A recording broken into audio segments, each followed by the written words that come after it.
take it home and do it, that's a great idea.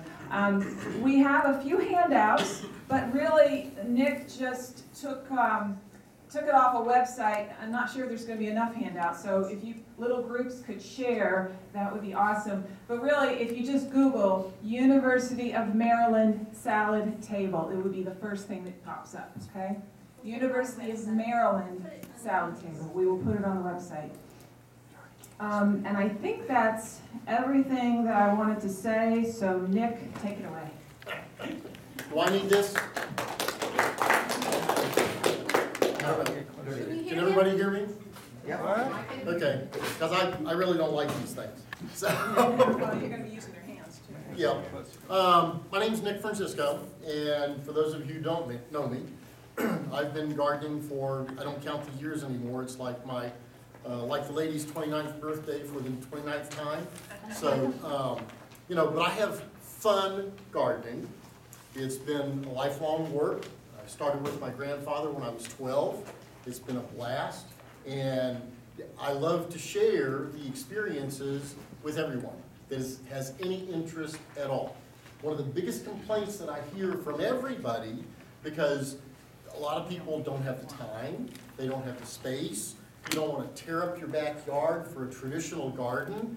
I mean, there's a lot of things that goes into gardening when we talk about having a garden that if you think outside the box, you can do away with those things. Everybody, if you live in the smallest, tiniest condo, can have a garden. Case in point, this is a kale plant. Now I grow these in my greenhouse in rows of 88 plants to a row, and I grow them in containers. I don't grow them in the soil. Tom grows them in the soil. He's a traditional farmer. I'm not a traditional farmer, okay? So I like to play with things and have fun doing things. But you can see this kind of kale, and I harvest the lower leaves. You can actually see this one has been in production. We harvest the lower leaves, and we consume them, and I sell them as well. So it's an idea that you can get. This is a 7-gallon size container. You can do lots of things with containers if you have some room. The idea of the salad table is a lot of us can't bend over. This, if it's on the ground, is, of course, you've got to bend over. The container itself is pretty heavy.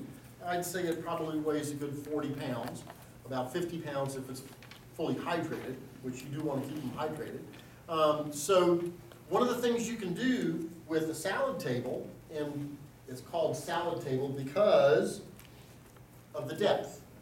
Okay, there's what we call a root to shoot ratio when you get into growing plants.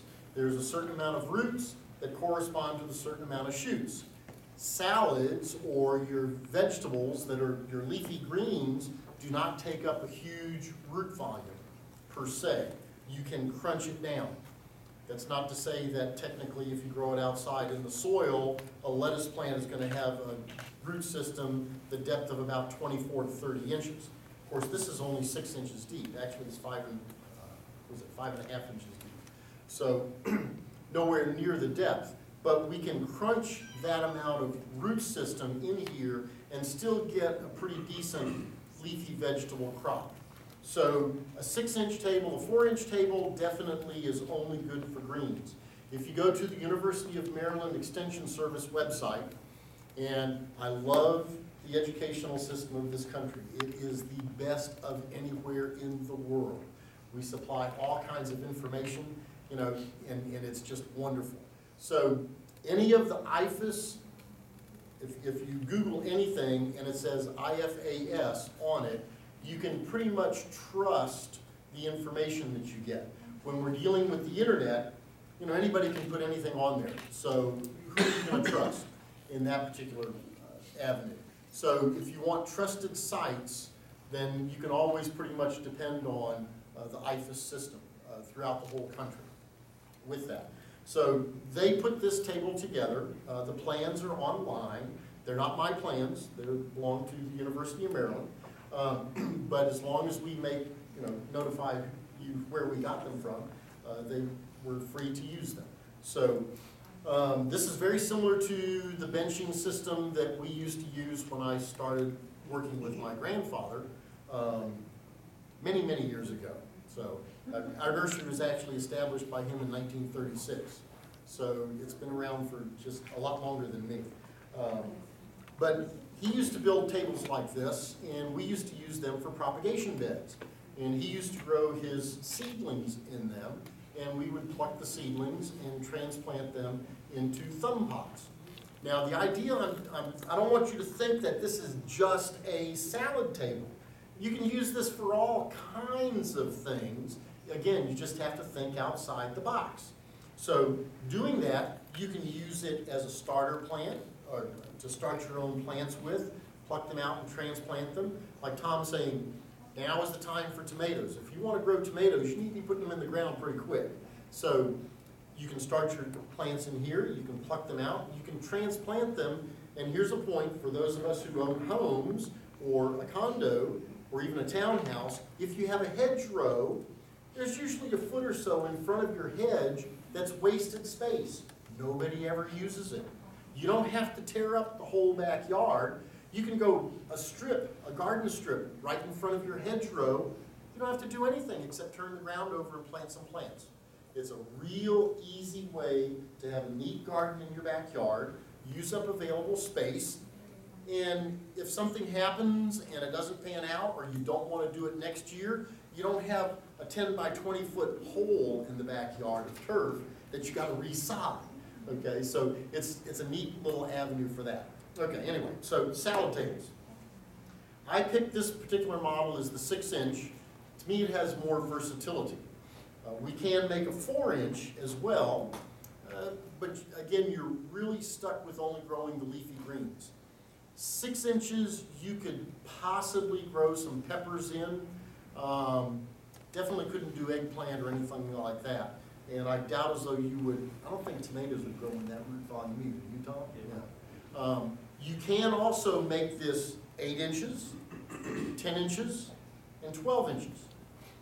If you go much more than 8 inches, you're going to want to put cross members on the legs for extra stability.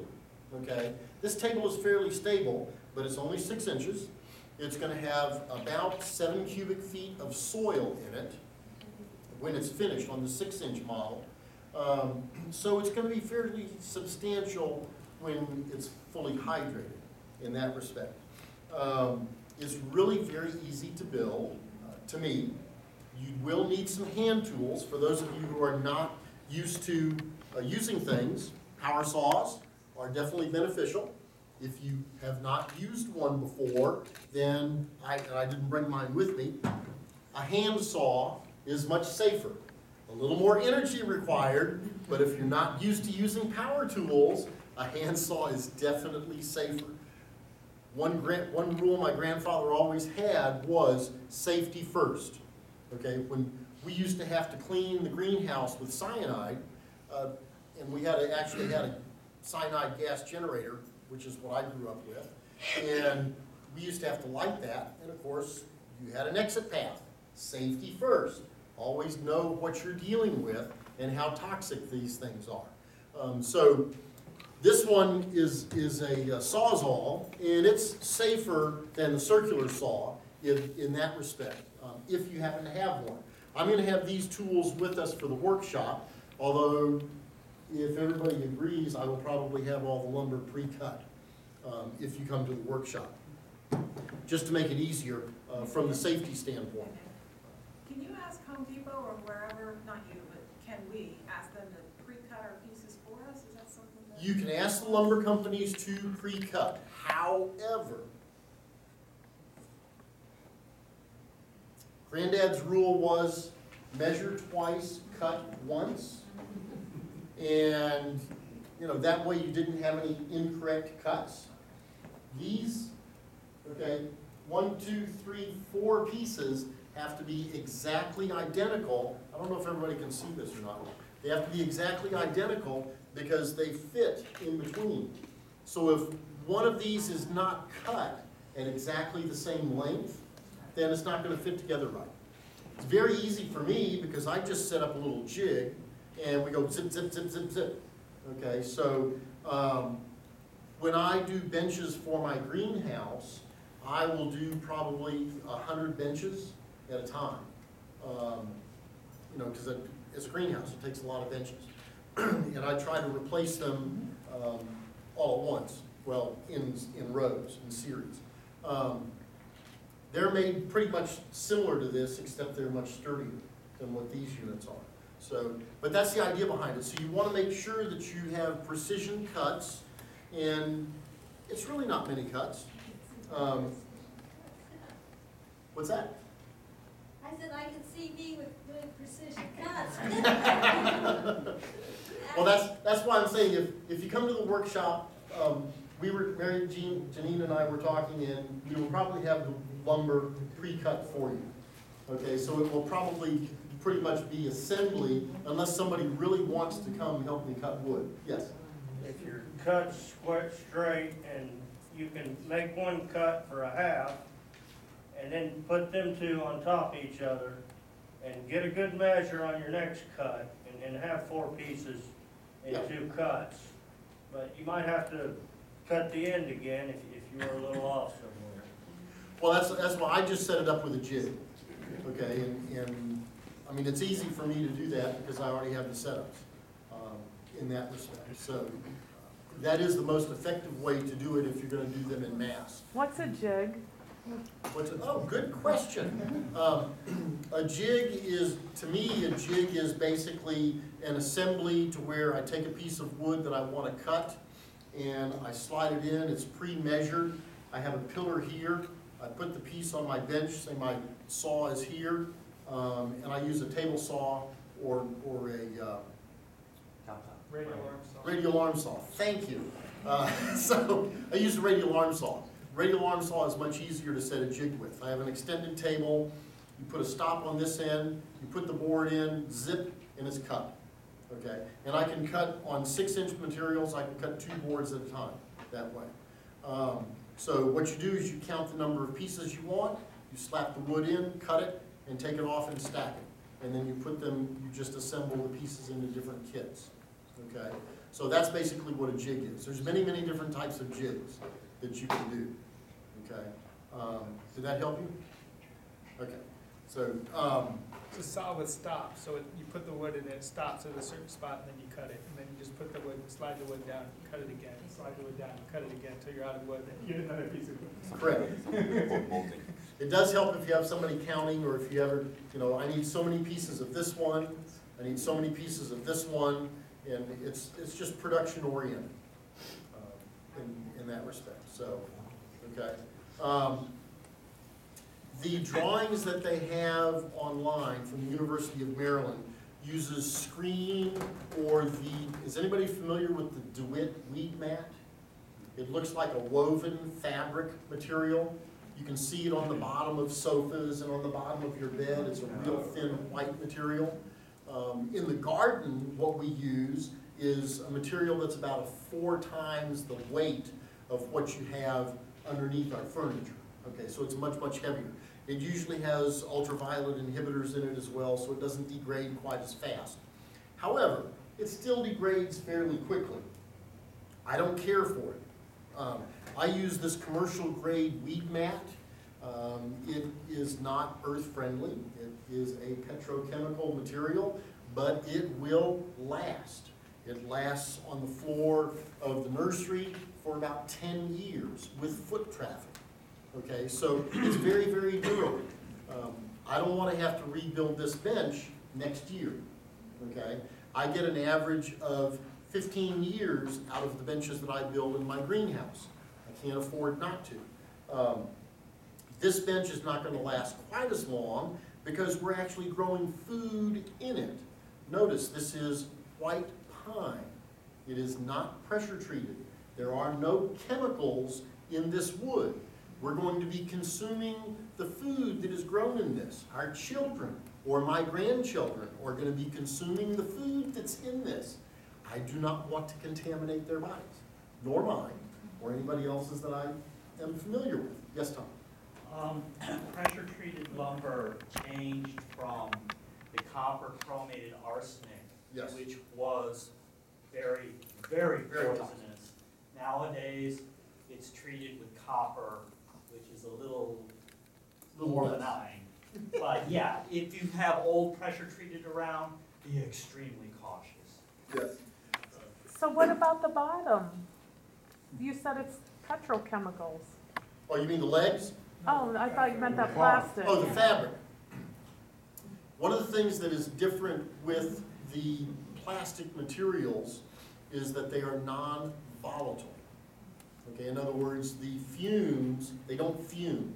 Things don't go into the atmosphere. So you don't really get, and that's an excellent question. Thank you for noticing that. They don't produce the chemicals, or they don't release the chemicals into the atmosphere, which is one of the reasons why they last so long in the environment, is because they don't really degrade. They can degrade over time, everything does, but it's very long lasting. So you don't really get any pollution to the substrate, the soil that's in here, as far as chemical transfers. Okay, whereas if you look at these legs, and Tom's right, there's still copper, and you can get into copper toxicity. But that's a different subject as far as that goes. Even with the newer materials, the design that we're going to be building these with is not going to be made out of the 4x4 legs. They also had a 2x4 design, which I liked as well. Then you'll also notice on this particular model, the legs are held in place with lag screws. And I like using lag screws. Okay, if you're at home, or if you're in a townhouse, how are you going to get this sucker through the doors? Okay, well, if you screw it in with these little bitty screws, like this, if you've ever worked with these things, the head's stripped. Yeah, they go one way, they go in, but you try to take the sucker out, you're done. It's a pain in the neck. If you use these lag bolts, yes, they're more expensive, probably by 20 times. I think these were $1 something a piece, but it doesn't matter. You put them in here, you got your ratchet with you, it's in here somewhere. Okay, fits right in, you can put it in, you can take it out. So what we're going to be using for this workshop is lag bolts, so that you can put the legs on and you can take the legs off. Very, very important. We use hardware cloth, okay? I like the 1/2-inch hardware cloth. They did too, it's what they spec. This will last a very long time. This and the lag bolts are probably the most expensive costs of doing this when you're costing this thing out. That goes on the bottom. In the plans, they call for 1-inch galvanized nails. I like the U-nails, okay? I have a 50-pound box of these. I will be supplying these, okay, because I like these as opposed to the nails. This goes around your hardware cloth, and it cannot loosen up. With the nails, even though if you put the nail in with one of the squares, I've still had them loosen up and come around, okay? So these won't come out, okay? What else was there? Where am I on the list? Staples, roofing nails, aluminum screen. Yes, we did not, we're using the fabric, not the screen. That was one of the alternatives. There are other alternatives that you can use to making this as well. Okay, so you don't have to be limited by it. Does the screen get the roots stuck up in it and make it more difficult to pull, like, clean out your boxes and stuff? The problem that I've had with the screen is no, they'll both, you get root prune, natural root pruning, whether you use this or the screen, either one. I have not had the screen last as long as this fabric. The benches, I've done both in the greenhouse. We bought our greenhouse operation in, I don't know, 1970 something. I forget dates. Anyway, a long time ago. And I just took down the benches that had this in them, the original benches. Okay, so that's almost, what, 40 years for these in the seed house. And they were very, very well constructed. I've had other benches that I used for similar that weren't as deep, that had the screening with them, and they only lasted about 10 years. Okay, so one of the reasons I really like this fabric is it seems to really hold up for me. Okay, there are other alternatives, you know, but I'm donating the fabric as well, so it's something that I think we should use in that respect. Yes. So in 1977, it was also untreated pine that lasted that long? Yes. Okay. Well, Or untreated? no. In those we actually used it. Good grief, excuse me. We actually used a number 4 pressure treated pine. Number 4 is what you would use actually if you were putting it submerged underwater, because we wanted these benches to last a long time. Okay, but we were not growing a food crop. Okay, we're growing citrus trees in a production cycle. Okay, and those were our seed benches. So totally different crop. You know, we didn't use, when Granddad was growing his veggies, he used white pine. He did not use pressure treated wood way back then in the 60s, in the late 50s and the early 60s, when I started working with him. Okay, so you know, it's one of the things that you should just be aware of in that respect. Okay, soils. How much time have we got? Who's my timekeeper? Oh, we're good? Okay. Soils. Everybody has their own personal preference for soil. In reality, it really doesn't matter. It depends on your care. Okay? It's that simple. It really doesn't matter. However, everybody needs to develop their own technique.